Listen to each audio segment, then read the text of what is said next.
to the table. The 20th edition of the KAP Sani2c three-day stage mountain bike race started at the stunning Glencairn farm with a UCI Elite category prologue the afternoon before stage one. A select group of elite men's and women's teams blasted away from the start to tackle a punchy 16-kilometre course to set the tone for the next 3 days. It was local man Michael Foster and Jaden Turlo, Paiga Eurosteel 2, who took the win 43 seconds ahead of their senior teammates Phil Bass and Peter du Toit. The women's race was a tussle between the efficient Infinity Insurance pair of Danielle Stradom and Samantha Sanders and the Sani2c team of Bianca Hoare riding her home trails alongside multiple South African road race champion Francis Janse van Rensburg. Stradom and Sanders were able to open a gap to their chasers on the short punchy climbs. Hayley Smith and Eunice Venter of Bell Equipment were holding on to third place. Dawn the following morning was misty and cool, with a tinge of adrenaline and a big dollop of excitement ahead of Stage 1's 89 Ks to Mackenzie Club. Yeah, the start of the real Sani today. The weather's looking awesome. I'm sure the trail will run nicely. Looking forward to a fast battle out there with the Paiga boys. So hopefully not too many tactics and just all out racing. The plan is there is no plan, and it's to just go full gas from the start to the finish. Simple plans often deliver top results. The dirt road out of Glencairn strung the bunch out. Turlo and Foster in the Chivita yellow leaders jerseys were bombing along at a high pace on the front. Bontekoning and du Toit managed to get between the race leaders to try and prevent an early attack as they hurtled through the Cannondale berms. The PG Bison floating bridge at Mossbank Dam presented no difficulties for the ultra-skilled riders, no matter what line they took. The flying young guns, JP du Plessis and Loert Goosen, were charging on their maiden Sani2c voyage.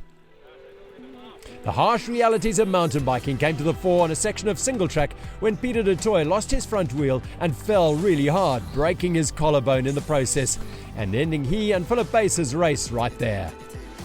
This opened the way for Turlo and Foster to push on hard through the sappy forests, which they did.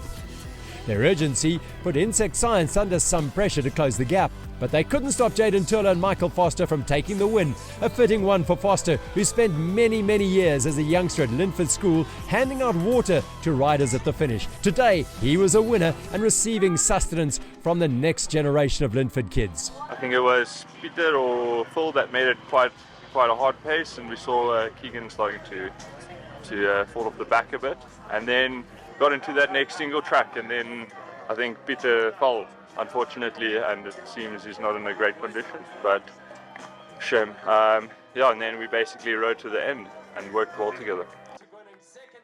After a furious chase, just under 3 minutes back were Bontekoning and du Toit of Insect Science.